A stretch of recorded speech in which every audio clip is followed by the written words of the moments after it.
Hi friends, welcome to the second out of 4. So second video, this is about priorities and values when it comes to administration and leadership. If you have the link or the document before you, open it up and let's get started. So you might have already noticed that this session has 4 sections compared to the others that only have 2. Why is there so much focus on administration and leadership? Because many in our congregation are actively involved in the administrative functions of the church. I remember asking a few people, what does it mean to be involved at Deer Lake United? And the response I heard included to be involved in the decision making, or to know what decisions are being made, or to know what's happening. This is intriguing to me because I would say that this is not a healthy church response. Ideally, what it means to be involved at a church has more to do with one's own spiritual life than any institutional matter. For some, the spiritual life is fed through worship, so to be involved means worshiping on a regular basis. For others, it's focused on nurturing one's own spiritual life through small groups, aka Christian education and faith formation. For others more, it's focused on serving the world, aka outreach.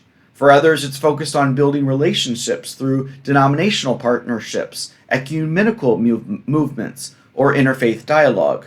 For others, being involved means supporting one another through pastoral care. You may notice that these are all the other categories and activities that we've been exploring.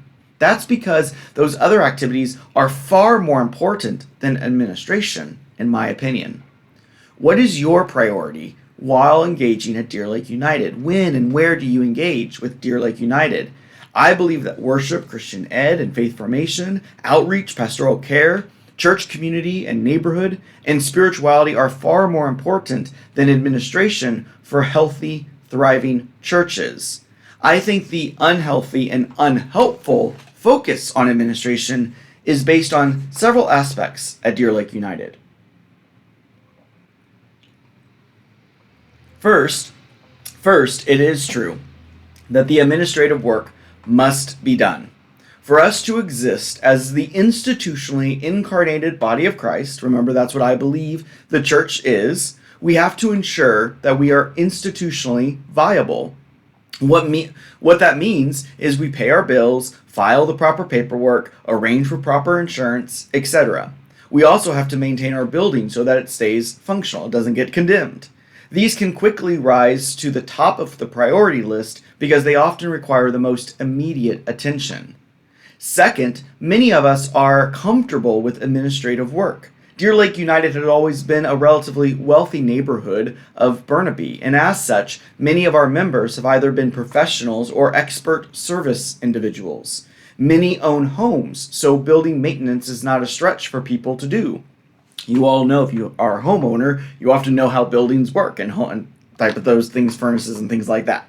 We're comfortable with the administrative work compared to the other activities. After all, is it not the minister's main job to do worship, Bible studies, and pastoral care?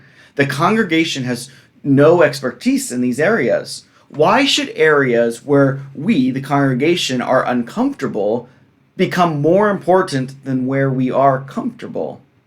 Third, reason why admin has taken a priority is that going back all the way to the amalgamation and the culture of the church, administration has always played a key role in the life of the congregation. There's always been a lot of administrative decisions that need to be made, and with the minister not being involved or an expert in those areas, because the belief has been that the minister has nothing to offer for that, then it was up to the congregation members themselves to tend to those matters. The minister took a back seat while the members took a lead on administration. There have been several years where there have been only 1 or 2 small groups offered, but for sure the board and committee meetings happened monthly. If it was a choice between Bible study and the board meeting always won. The priorities at Deer Lake United have to be reconsidered if this church is going to thrive as a healthy church. A healthy church always chooses Bible study, symbolically here. I'm not saying Bible study is it, but something like Bible study over a board meeting. More literally, a healthy church always chooses spiritual engagement over institutional engagement. What determines our priorities? Our values. Deer Lake United has spent time on its values over the years. I have in my files a list of the values that were created during the interim ministry years. The Governance Task Force unofficially also solicited this information from the committees last September when it began its work. My concern around this work is that while these lists have been created, nothing of substance has been done with them. Once again, a church gathers, it's a common story, which I'll say, but the church gathers, writes a bunch of stuff on pieces of paper on the wall, and nothing of significance to the church as a whole changes. This is not unique. Too often churches gather to do this type of work only for it to fall to the wayside while more pressing matters, usually administrative, take the priority. This is one reason we are purposely not doing such activities as part of DLUC 2.0. But a conversation around shared values is important for our future. It is not that we all believe in the same values, but rather that we recognize Deer Lake United's values. What are the values of Deer Lake United? Worship, pastoral care, Christian ed, outreach, denominational. The work is differentiating oneself from the church's identity is crucial. So the work of differentiating oneself from the church's identity is crucial. No one individual or group is the church. We together are Deer Lake United. Therefore, it does not matter if you personally agree or disagree with the specific top values of the church, but rather you accept that these are the values of the church. Then you can personally decide if you wish to participate in a church with these specific values.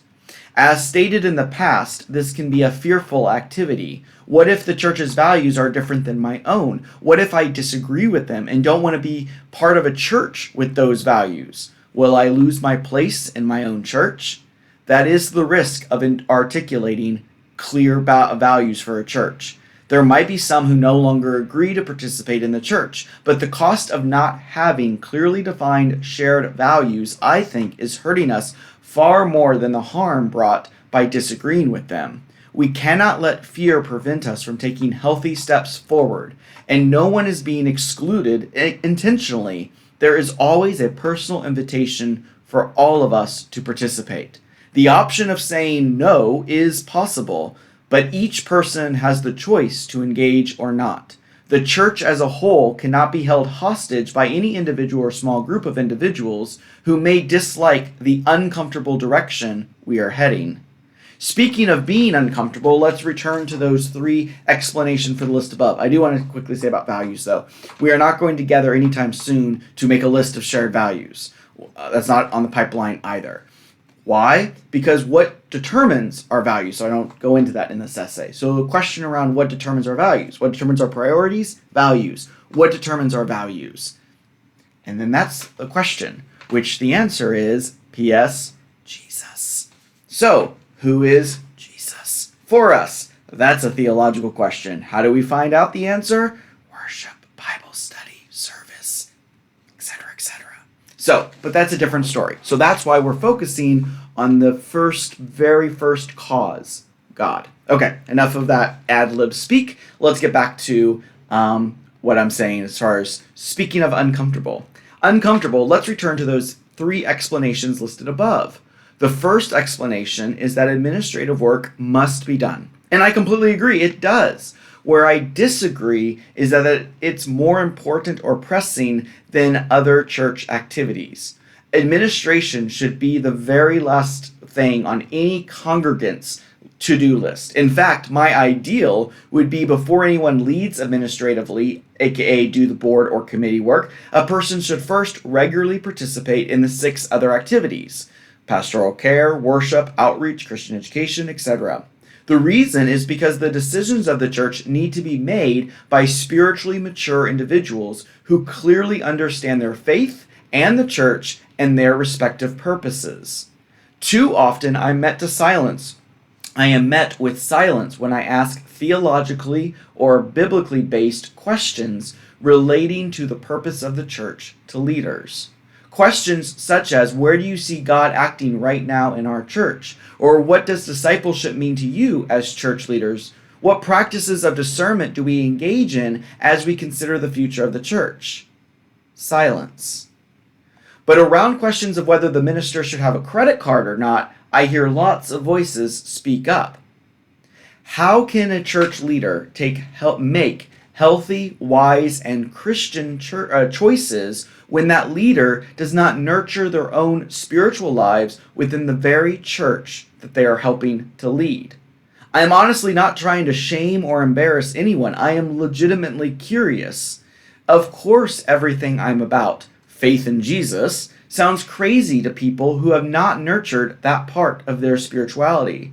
What does a credit card have to do with Jesus? My response? Everything. Because my Jesus and my God are involved and actively inform every area of my life. This definitely applies to the life of the church. Every single decision that occurs within the church must be grounded in our Christian faith. If someone is unable to see the connection between Jesus, God, and their theology and the decisions of the church, I believe that person should seriously consider whether they are the appropriate person to be making decisions for the church. With all that said, I have personally witnessed and have been inspired by so many leaders who are meeting this challenge. It's not the first time I've said this, and they're meeting it head on. So many, including those participating in this very study, are taking that challenge seriously and have intentionally made effort to consider God more in the decision-making and discernment process. This brings me tremendous hope for Deer Lake United. For those who are trying to learn more and reflect more theologically and biblically, please keep going and please keep leading.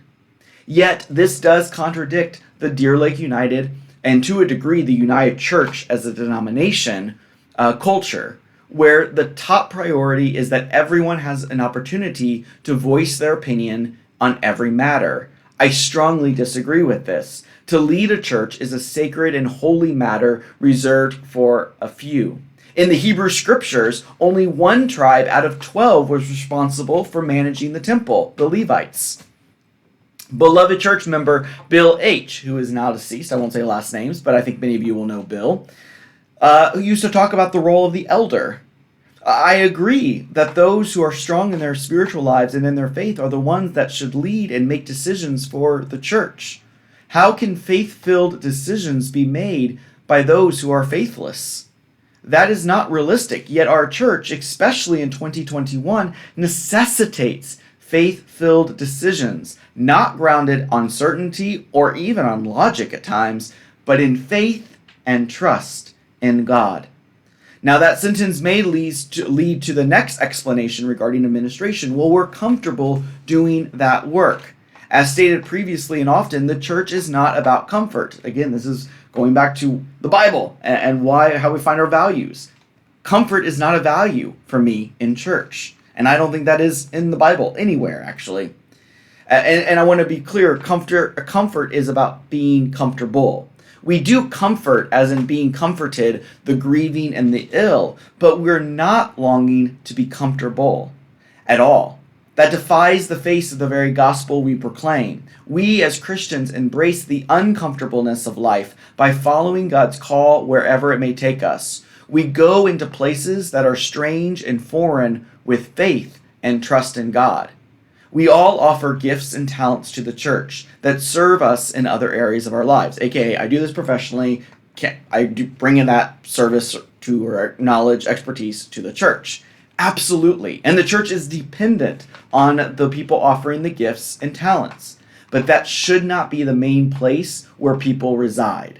Where should one reside? That is the discernment process where God is leading you, or I say me, but that's a question for you to read first.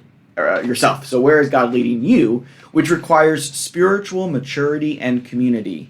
Comfort, though, should play a minimum role in the discernment process. Part of following God's call is to embrace the discomfort.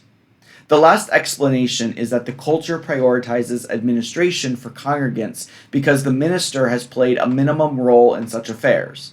A lot of work has been done to address this educationally, and the new governance model reflects this new understanding of the role of the minister.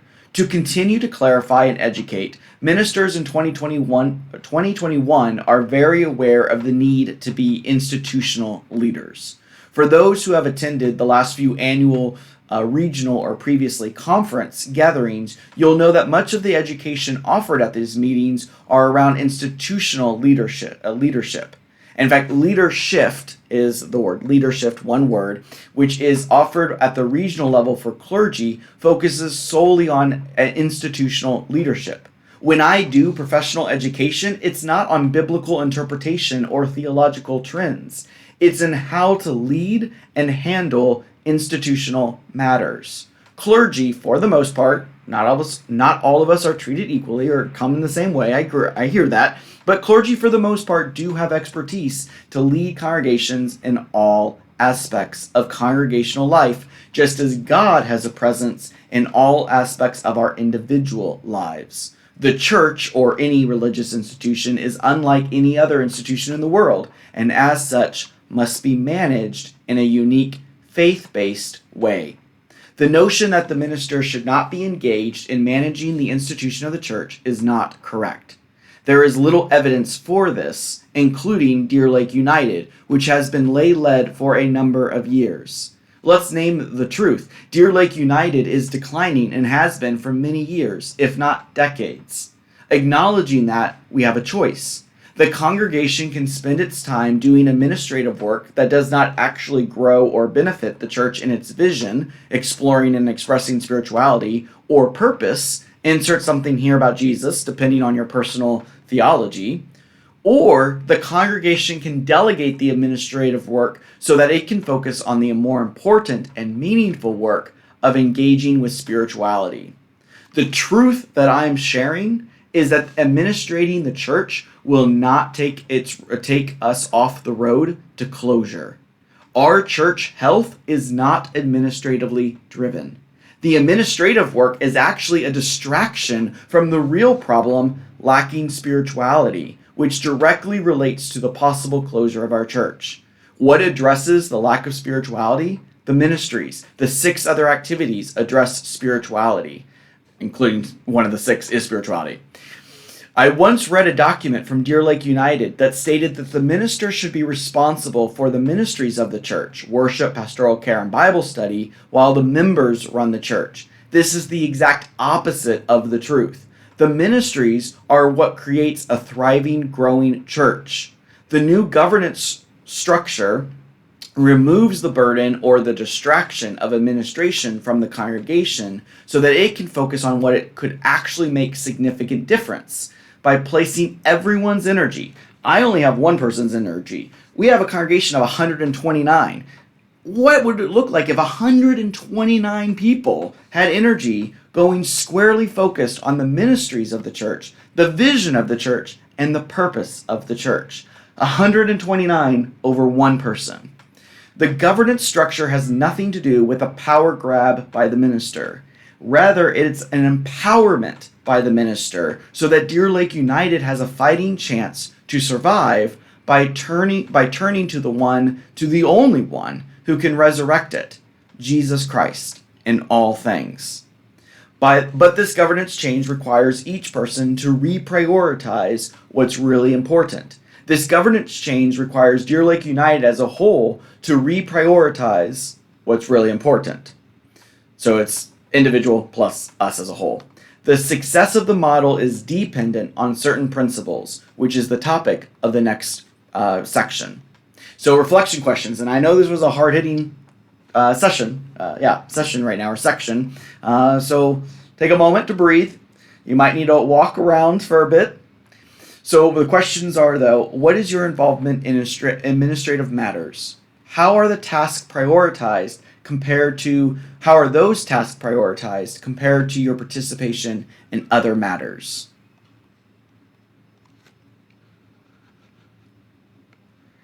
Next question, what is the most challenging statement in this section for you? I know it was hard. So what was the most challenging? Why? And what was the most honest? Maybe there was a truth there that you didn't really want to acknowledge. What was most honest and why? And then what surprised you and why? And then the very last one is, how uncomfortable are you at Deer Lake United? What would it take you to take the next step of discomfort?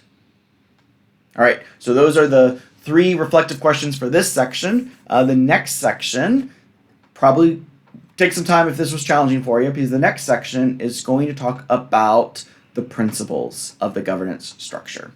See you in that next video.